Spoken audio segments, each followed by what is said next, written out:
Bonjour et bienvenue dans cette vidéo tuto GIMP. Donc dans cette vidéo, je vais vous présenter l'interface de GIMP. Mais dans un premier temps, je vais vous montrer comment l'installer. Donc sur le site de GIMP, gimp.org. Nous allons dans le download.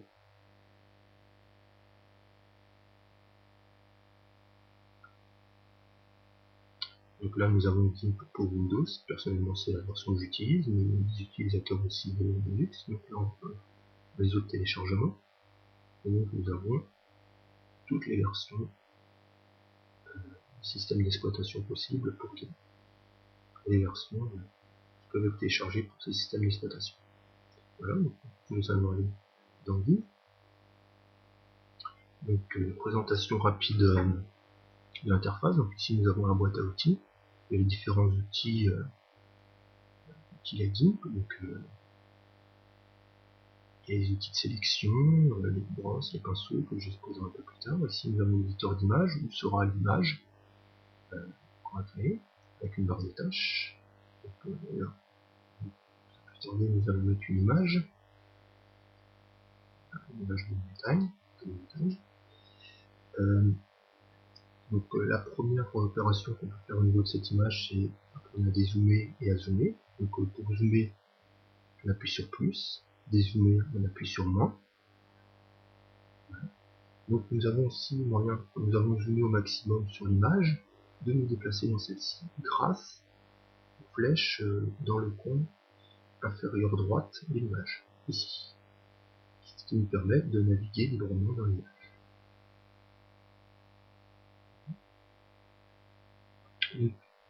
Sinon, nous pouvons avoir plusieurs modèles d'images. Donc pour ceci, pour différents modèles, nous allons dans Fenêtre, dans Fenêtre d'ancrage, et dans Modèle.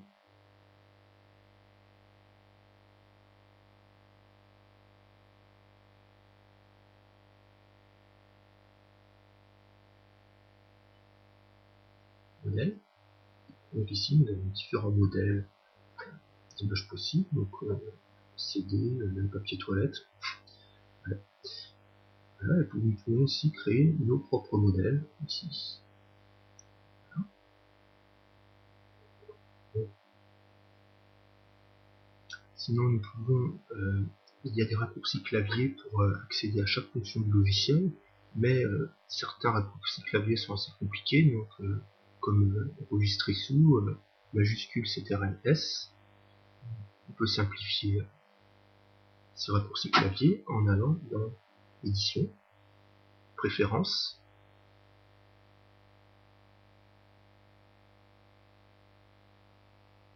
et dans Préférences, aller dans l'interface, utiliser, je l'avais déjà coché, utiliser les raccourcis clavier dynamiques, on valide,